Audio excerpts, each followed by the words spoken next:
Okay, let me break y'all down with some hip hop history. Gotta get my hat straight first. Today is the day. 30 years ago, I went to jail for hip hop.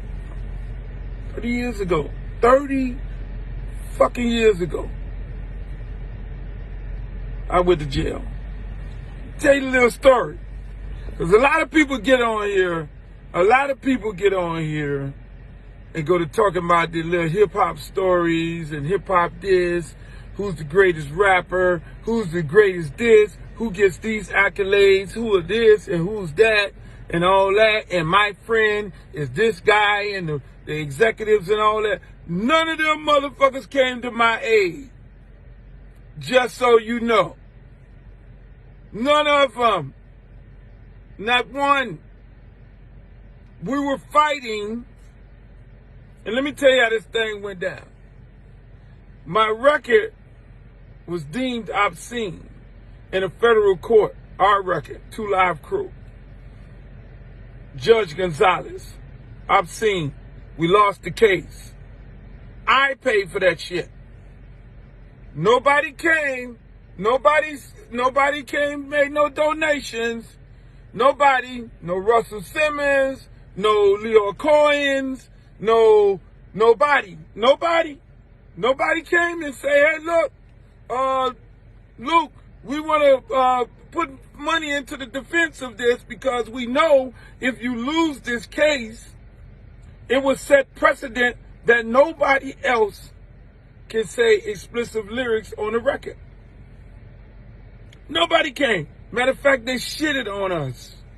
We would go do shows with the Fat Boys and Kid and Play and everybody, and they would walk off and they would go and leave before the show was over with. They were like really boycotting us because they didn't want no parts of us. But meanwhile, the Negroes from Miami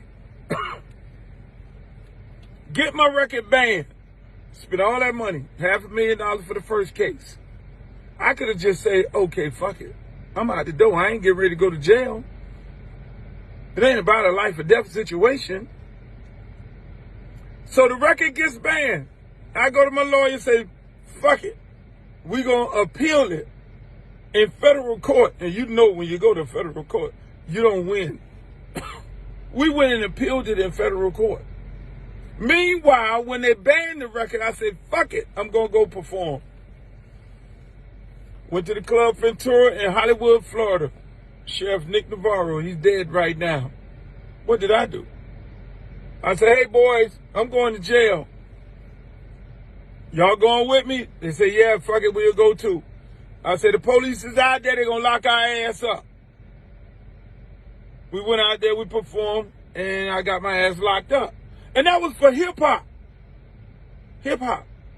Got my ass locked up for hip-hop. When hip-hop at the time was shitting on me. BET was shitting on me. The industry shitting on me until this day. I actually got blackballed from the music industry because we were doing what we were doing. And you would think they would have the pleasure of coming back and saying, hey, we're sorry. Because at the end of the day, we were selling this shit out my trunk of my car. It wasn't no deal. It wasn't no production deal. No, it was going to the manufacturer, selling the record to the distributors selling the music to the record stores. That's how that shit went. So I be laughing when a whole bunch of these people talk about they got record companies, and I be like, okay, what form of record company do you have? There's a difference between a production deal, a distribution deal, and a real record company. I had to do that shit from the trunk of my car. First one and the only one in the South. First one, only one in the South. The South went to jail for this shit. Me. This day. Don't get no credit for nothing. So I understand all this systemic racism and oppression and not giving the opportunity and not giving the credit where credit is due at. That's why when people get on here, they go to talk about all their little heroes and shit in the music industry, especially in the hip-hop business. Ain't none of them motherfuckers came to no aid. Only person I could talk to about this here was Biggie and Tupac and Ice Cube. Biggie, Tupac, Ice Cube.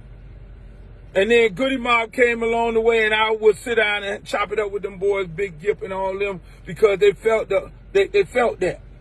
And we would have those kind of conversations, man, let's sit by the campfire.